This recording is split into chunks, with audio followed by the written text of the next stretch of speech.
Hey guys, Matt here from Rec Brewery. This is my cream soda. I've already had enough to drink earlier in the night, so this is still a homebrew. Cheers.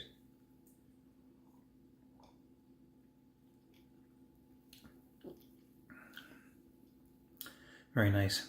The kids love it. It's probably actually getting close to being done. It's definitely over half, because the kids like to pump this thing every other day or so, I guess. My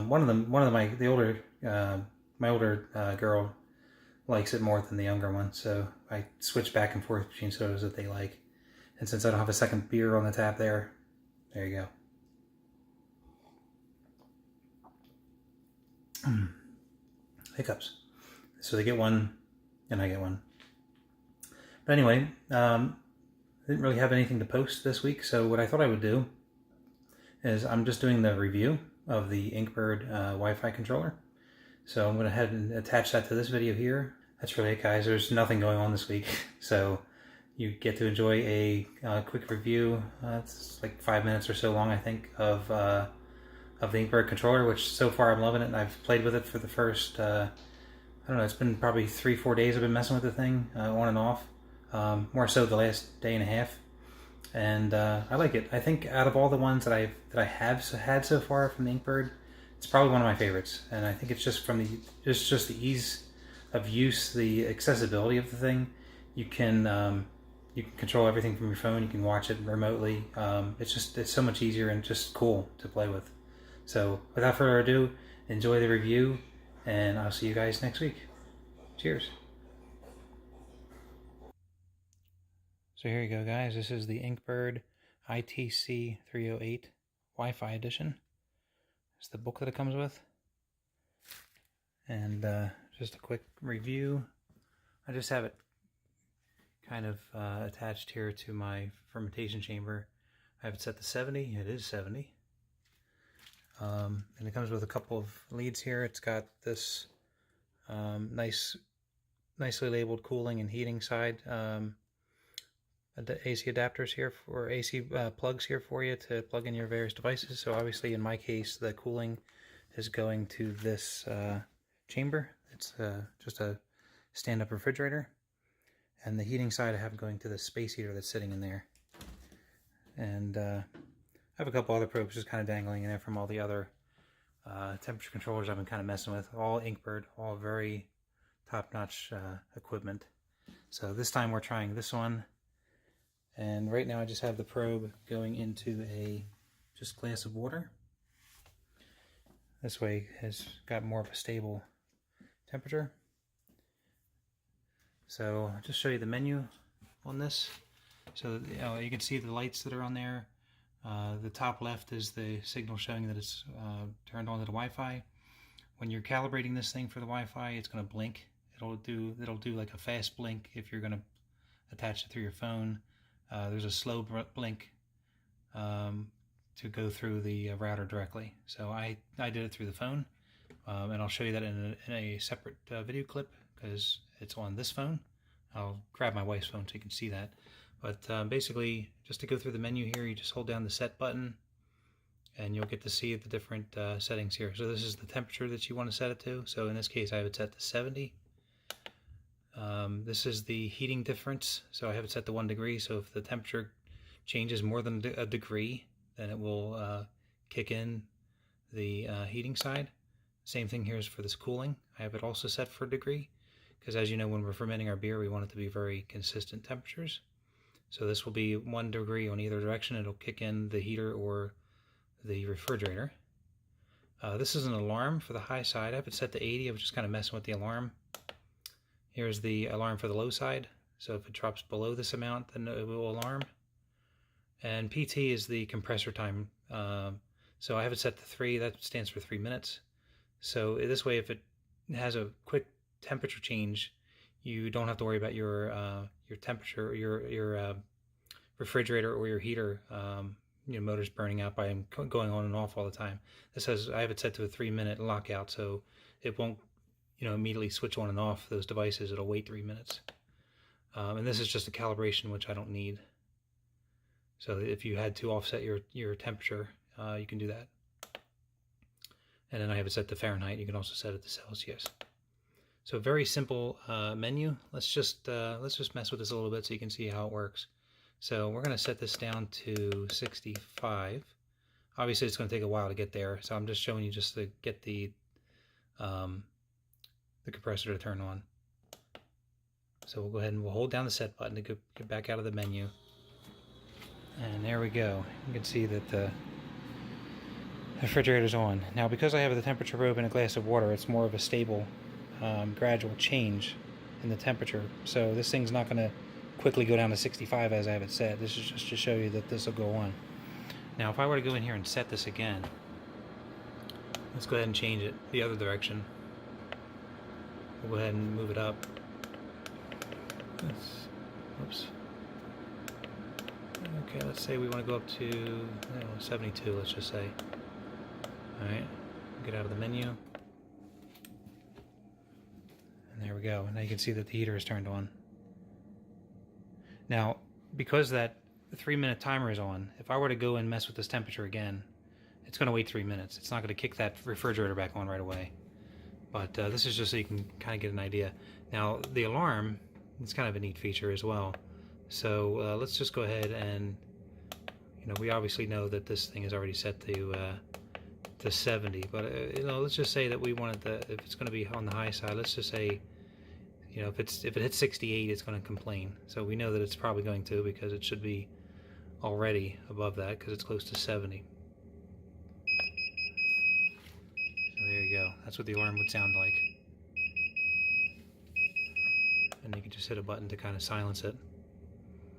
But yeah, overall, really cool device. I like it. It's very simple. There's not a whole lot to this. Very easy to use menu. And just go ahead and get this back to normal so it doesn't go crazy. Alright, and same thing for the low side. The alarm low will do the same exact thing. Now you saw that pop up with app. App just means that it's trying to synchronize with my app. I have the settings all set up in my app here. So I'll show you that in a separate video here in a couple of minutes. Let me grab my wife's phone and show you. You'll see it's really cool. You can do all the same things here from this device. You can do it remotely, which is great. So we'll check that out here in a second. Okay, so here's what the Inkbird app looks like on my phone. So I'm using my wife's phone to show you. We'll just go through the menu just so you can see the different options here. So it's similar in the sense that it has all the same standard options that you have on the device itself. You can go under the setting menu here, and you can see all the same menu options as we saw on the device. So you have the heating and cooling difference values, which you saw were set to a degree. You have the alarm settings on there. The refrigeration delay was the PT that you saw in the menu, so we have that set to 3 minutes. There's the temperature calibration and the units that we have set to Fahrenheit. So all the same stuff there, and you can do it real quick with just a click. It's very easy to use.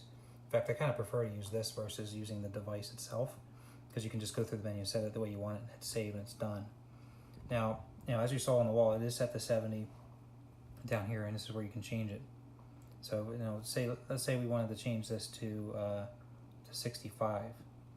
We'll just hit 65, hit OK, and then it just takes a second to talk to the device over there. You can see that it's now set to 65, and now we're cooling. The background will illuminate the color of what's going on. So right now it's blue because it is cooling. It was blue when we got to it because that's what it was last doing. Now remember that we do have the PT set to 3 minutes, so we can't go back and forth too often without the device waiting.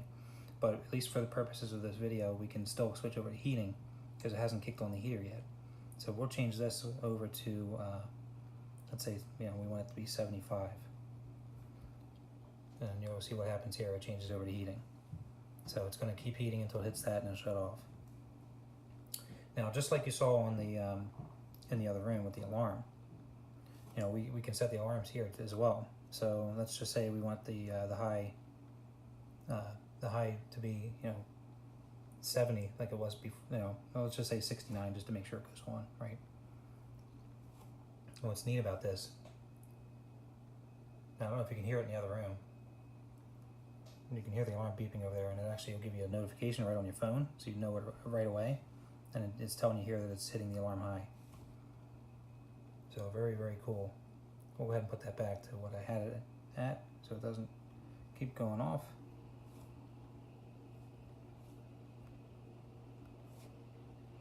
All right, so it's no longer alarming, and we're back the way it was.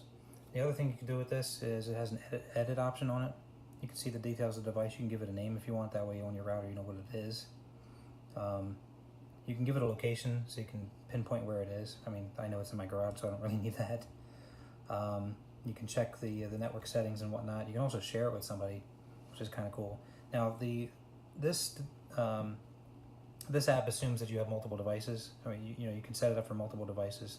I only have the one, but if I were to go back, it gives me information about where I'm at, and it has my one device in there. But you can set this up however you like. If you have multiple devices from Inkbird, you can set it up by the room that you're in. You can set it up by name, however you want. It's got a lot of cool features on here. So I definitely like this. It's very easy to use. All right, so here we are back in the garage again. Now I just wanted to kind of show you guys how this works here, just directly with the device. So we saw that we set it to 75. You can see that it's set to 75 here on the device. And you can see that the heater is running. So if we were to go in here and change this to something else, let's just say we want it to be 66, so we can get the cooling to turn on. Switches the cooling, switches to 66 very, very quickly. You saw that was only a matter of seconds. And then this is on. So there you go. That's how the Inkbird Wi-Fi controller works. Very responsive, very accurate, very easy to use. Okay, so one other feature I just wanted to go over quickly is it has a reporting option. So you can see trends here. So when you go into this, now this only shows the past day or so because I've had it unplugged. So I assume that the information that's on there gets cleared. But what you're seeing here, this is today's information, which there shouldn't be any because it's now just after midnight, so it has now just switched over. Down here, it's going to show, and this might be some of the feedback that I give them. I guess this is supposed to mean May 15th, but that's what today is, or yesterday was. So we'll click on that, and this is all the stuff that happened yesterday since I had plugged in. So you can see, hour by hour how it's doing. It looks like it does 15-minute intervals at the bottom. So you can see, it's been pretty steady, as I had it set. And then, over the last, few hours, I had it unplugged there for some time as well. Messing with the temperature settings, you can see it looks like a bit of a roller coaster. So hopefully when you're fermenting, it doesn't do that. But yeah, so this is a really cool feature.